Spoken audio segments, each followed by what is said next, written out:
got my board sitting here, all flush cut. I'm a little nervous because I think a little bit of that acrylic medium may have found its way under the edges of this board. And I think what I might do differently next time as an alternative would be to maybe place some tracing paper or some of that Bristol paper over the top before I bray it out. Because what I'm finding, is that some of that acrylic medium with water finds its way onto my brayer, which then transfers to the surface of my board. Hopefully it won't prove to be too troubling here, but we'll give it a test drive and see how this behaves. At the worst case scenario, I have a nice toothy surface for oil painting once I seal it. But best case scenario is that I have a board that takes watercolors very well, and I can use this underpainting technique. And we'll see how this all goes. All right, let's begin.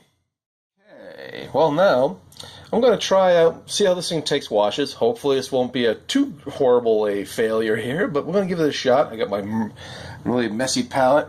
I got some brushes ready to go. We're just going to see how this takes. Ooh. Get back here, brush. I made a run for it. It's feared of what I'm about to do, apparently. Let's see here. So we'll just mix up a little gray. A little this, a little of that. Some burnt sienna. Yeah, let's do that. A little burnt sienna. Boom, boom, boom. A little ultramarine blue.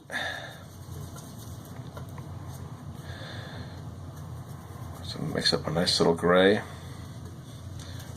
Cool it down a little bit. Okay. Well, here goes nothing.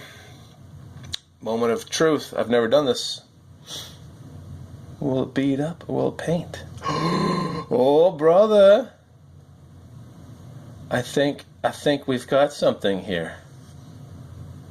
I think this worked. I want to just confirm. Was it this little F that I put here that's labeled as front was meant to see right down here? You can't see it, but my plan was to make sure I knew which side was front of my paper when I was soaking it.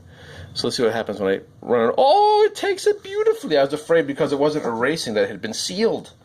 But nay, my friends, nay, it seems to be just fine. Handy dandy, that. Oh my. Okay, I think this will work just a treat.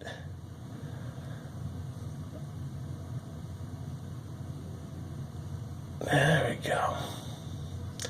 So I have a really nice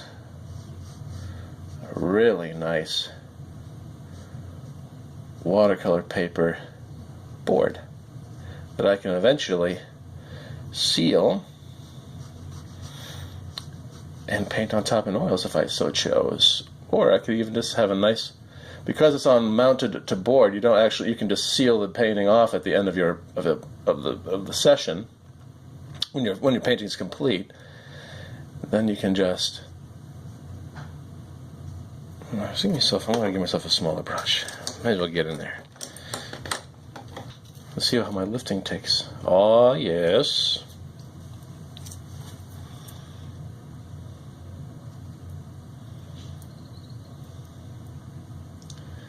Yeah, this Arches paper is really nice, and now that I have a way to mount it to a nice rigid support suitable for oil, I can now really experiment with a better quality paper,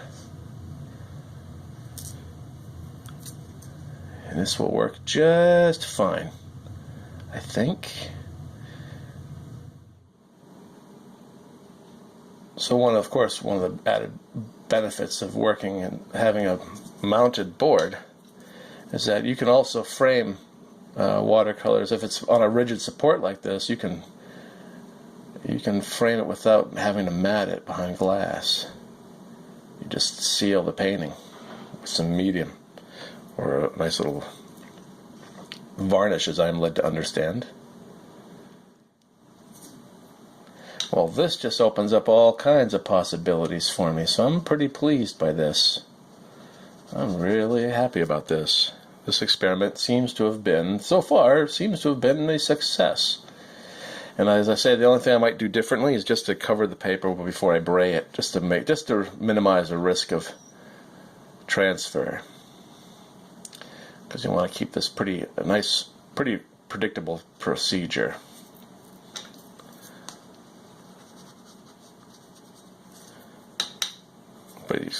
But this nice cotton paper takes watercolors much better, in my experience, than just your standard wood pulp. As good as these brands of wood pulp paper are,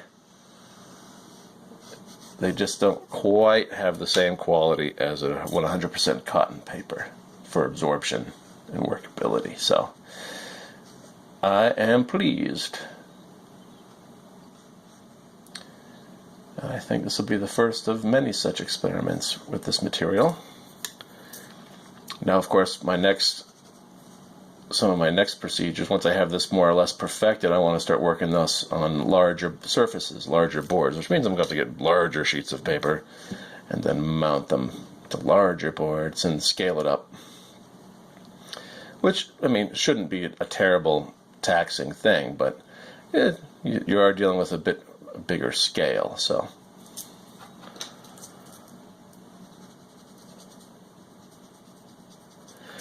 But anyone who's watched me work on the on Tall Trees, which is a series that's continuing, that painting begins its life on illustration board, but it's not a cotton illustration paper. It's a watercolor paper. It's just it's a wood pulp paper, which is, you know, okay, but I've discovered that I really do like working on this cotton paper. So if I can make cotton paper work for me at a nice inexpensive price point, then this makes it a really viable tool set for me. Give you an example. To make this board, a 9x12, with I bought the Arches paper on sale at I think Michael's for about $10. It was a good low price for the pad. And this board that you're seeing that it's just their store brand of wooden board, and that only cost, if I do a price breakdown, it was roughly $1 a board, and the sheet of watercolor paper was roughly $1, a little under $1 probably, I suppose, once you factor in the sale price and all that.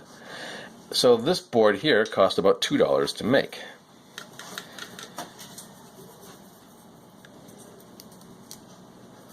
And I suppose I'd have to price it out what it might cost to purchase a board like this, but I'm guessing I probably saved a bit of money doing it in this way,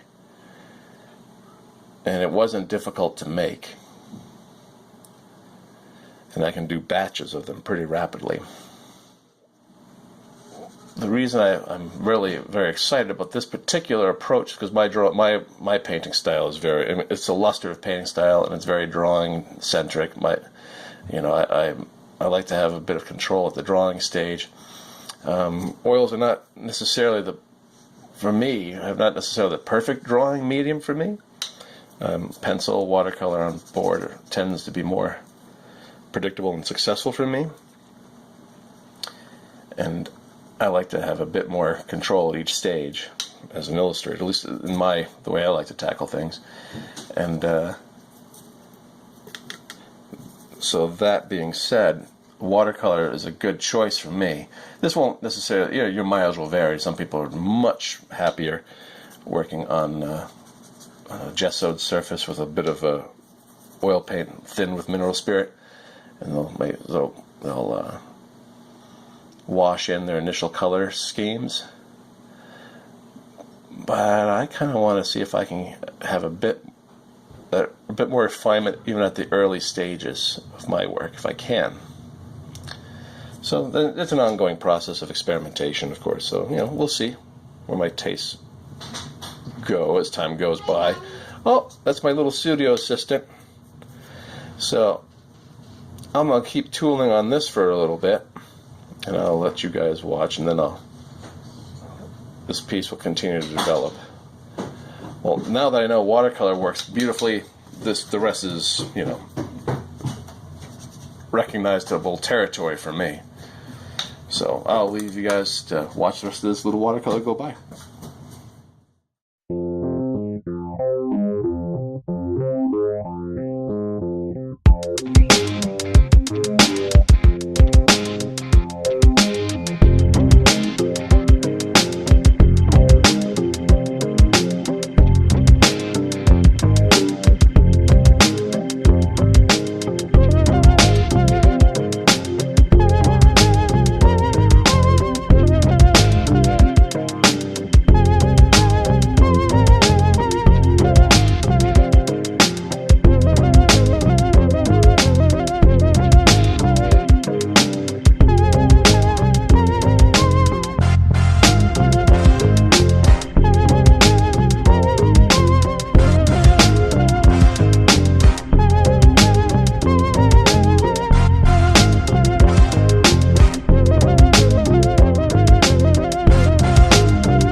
All right. Well, it looks like this board's going to work a treat. I just it came together pretty easily, and the watercolor paper is everything I expect it to be, even as mounted to a heavy panel.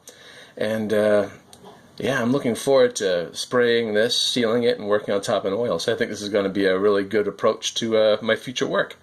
And it was rather inexpensive to make, and it gives me my preferred watercolor surface. Very nice. All right. Experiment success so far. We will continue with this painting in future. And thank you for tuning in. Yeah, onwards, do feel free to subscribe to the channel if you want to follow along with this and other projects. And you could you could join my studio at patreon.com/Jeremy McHugh. Or if you just want to help out in one little way, would just go and press that like or that thumbs up button down below, and that helps more people to see these videos. Thank you so much for tuning in, and I will see you next time.